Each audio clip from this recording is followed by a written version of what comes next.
अस्मत्गुरुसमारम्भां यतिशेखरमध्यमां லக்ஷ்மீவல்லபபர்யந்தாம் வந்தே குருபரம்பராம்.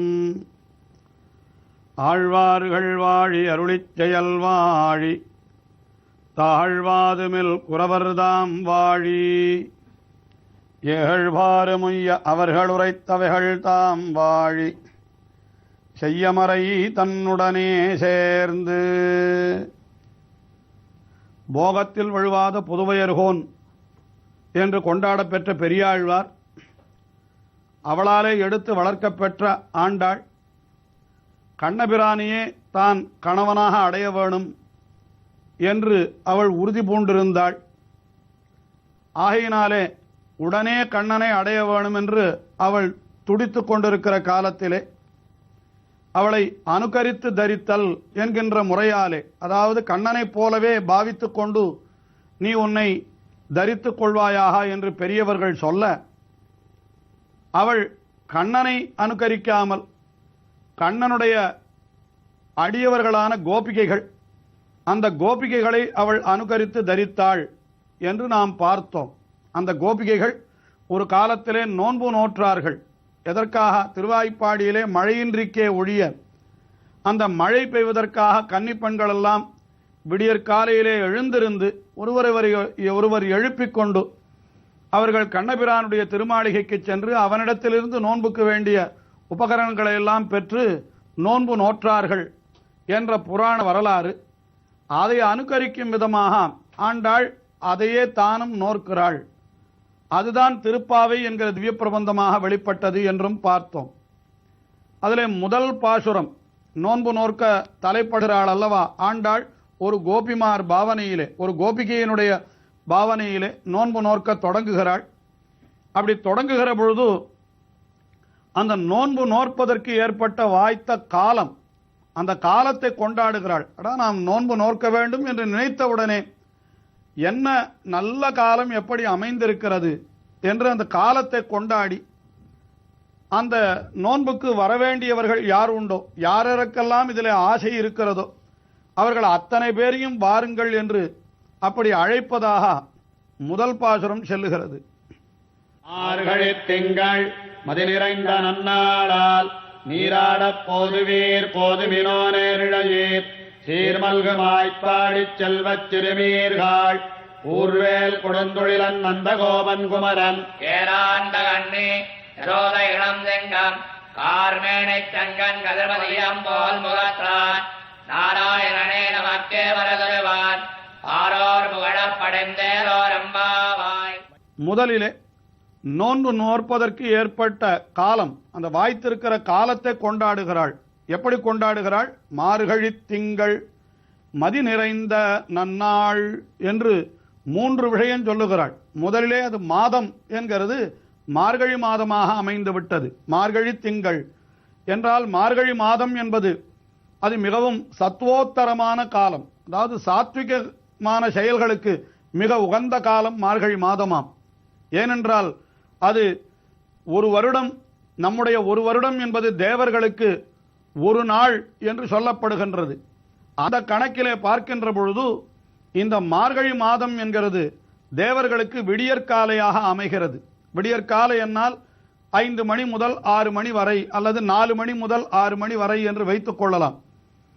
அந்த காலம் இருக்கிறது, அது மிகவும் உயர்ந்த காலம். அது நாம் எந்த நல்ல காரியத்தை செய்ய வேண்டுமானாலும் விடியற்காலையிலே செய்ய வேண்டும் என்று சொல்லுகிறார்கள் அல்லவா.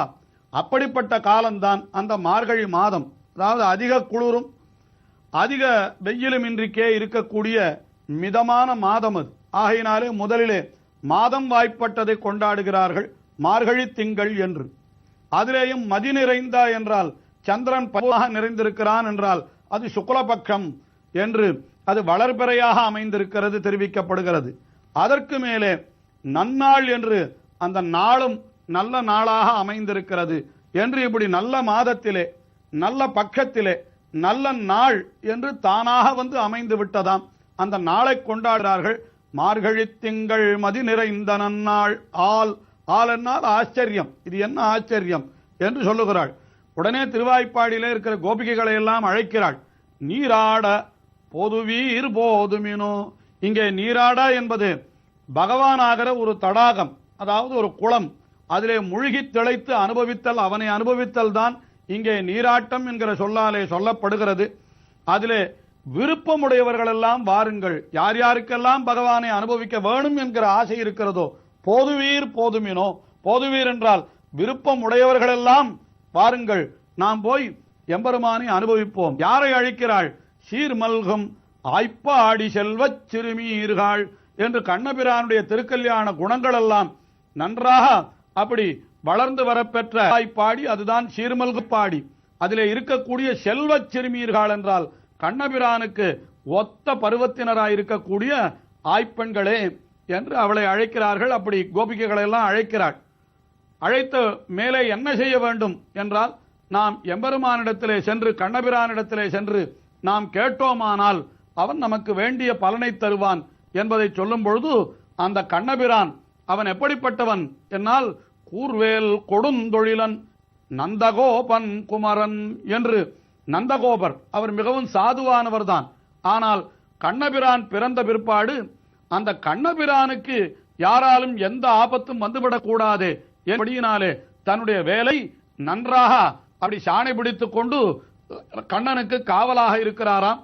அதைத்தான் கூர்வேல் கொடுந்தொழிலன் என்று சொல்லி அந்த நந்தகோபன் குமரன் என்னால் இந்த நந்தகோபருக்கு அடங்கின பிள்ளையாக இருக்கிறான் கண்ணன்.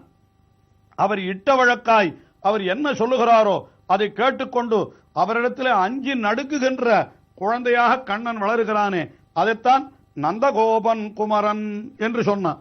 அதற்கு மேலே மத்தொன்னு, ஏறார்ந்த கண்ணி அசோத இளம் சிங்கம்.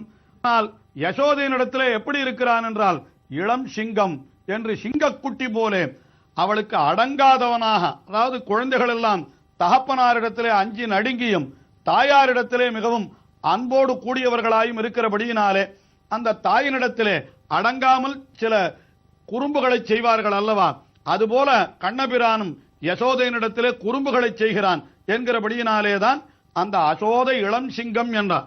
ஆகையினாலே அவளை வர்ணிக்கிற பொழுது ஏறார்ந்த கண்ணி என்று அந்த கண்ணபிரானுடைய அந்த குறும்புகளை எல்லாம் பார்த்து பார்த்து பார்த்து அவள் மகிழ்ந்தபடியினாலே அந்த மகிழ்ச்சியெல்லாம் அவளுடைய கண்களிலே தெரியலாம். அப்படிப்பட்ட ஏறார்ந்த கண்ணி யசோதை இளம் சிங்கம் என்று கண்ணபிரானை நந்தகோபன் குமரன் யசோதை இளம் சிங்கம் என்று சொன்னார். அதற்கு மேலே மேலும் வர்ணிக்கிறாள். கார்மேனி என்றால் மேகம் போன்ற கருத்த திருமேனியை உடையவன் எம்பெருமான். செங்கண் என்றால் அந்த கருத்த திருமேனிக்கு பகைத்தொடையாக செக்கச்சவேல் என்று சிவந்த கண்கள் அவனுக்கு இருக்கின்றன. அதற்கு மேலே கதிர் மதியம் போல் முகத்தான். கதிர் என்றால் சூரியன், மதியம் என்றால் சந்திரன். இவர்களை போன்ற முகத்தை உடையவன் என்றால் அடியவர்களுக்கு சந்திரனைப் போலே குளிர்ச்சியையும் விரோதிகளுக்கு அணுக ஒட்டாத வெம்மையையும் கொடுக்கிறவன் ஆகையினாலே கதிர் மதியம் போல் முகத்தான் என்று சொன்னார்கள். இவன் யார் என்றால் நாராயணனே என்று, சாக்கான் நாராயணோ தேவஹா கிருத்வா மர்த்தியமயீம் தனும் என்று சொல்லப்பட்டபடி அந்த நாராயணனே என்றோ இப்பொழுது வந்து கண்ணனாக வந்து அவதரித்திருக்கிறான். அப்படிப்பட்டவனிடத்திலே நாம் சென்று சில பயன்களை கேட்டோமானால் அவன் என்ன செய்வான்? நமக்கே பறை தருவான். நாம் கேட்கின்ற பறை, பறை பறை என்றால் என்ன என்றால், பறை என்பது ஒரு தப்பட்டை போன்ற ஒரு வாத்தியம்.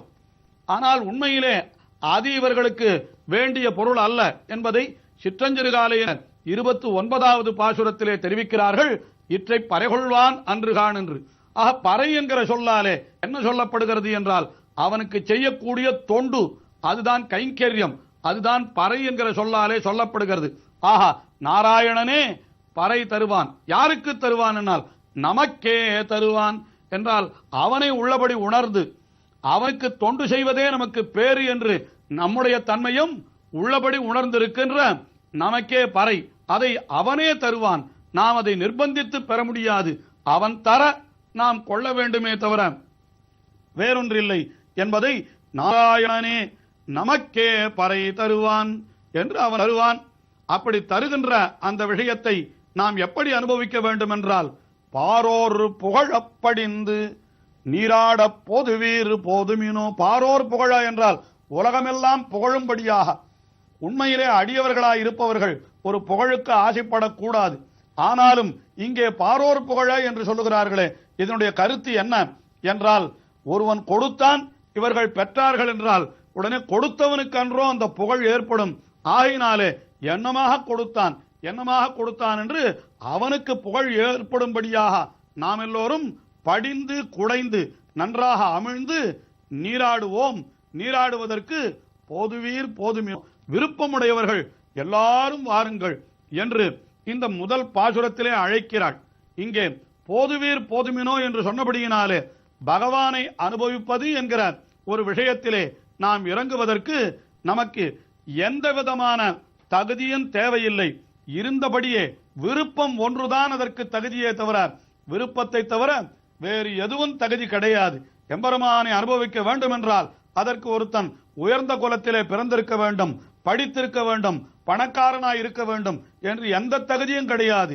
யார் வேண்டுமானாலும் பகவானை அனுபவிக்கலாம் என்பதைத்தான் போதுவீர் போதுமினோ என்று காட்டுகிறாள். அதற்கு மேலே இந்த வைணவத்தினுடைய உயிரான அந்த நாராயணனே பரம்பொருள் என்பதை, நாராயணனே நமக்கே பறை தருவான் என்று, நாராயணனே என்று பரஸ்வரூபம், நமக்கே என்று ஜீவஸ்வரூபம், அதற்கு மேலே பறை என்று அந்த புருஷார்த்தமான கைங்கரியம், அதை சொல்லி தருவான் என்று உபாய ஸ்வரூபம், அந்த ஏகாரத்தினாலே விரோதி ஸ்வரூபம் என்று இவை அத்தனையும் காட்டுகிறாள்.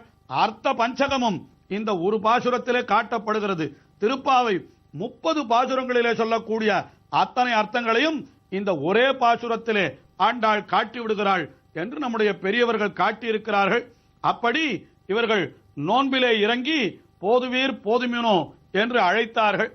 உடனே வந்து சேர்ந்தவர்களிடத்திலே என்ன செய்ய வேண்டும் என்பதை கூறுகிறாள். அது 2வது பாட்டினுடைய அனுபவம். அதை அடுத்த நிகழ்ச்சியிலே பார்ப்போம். செப்டம்பர்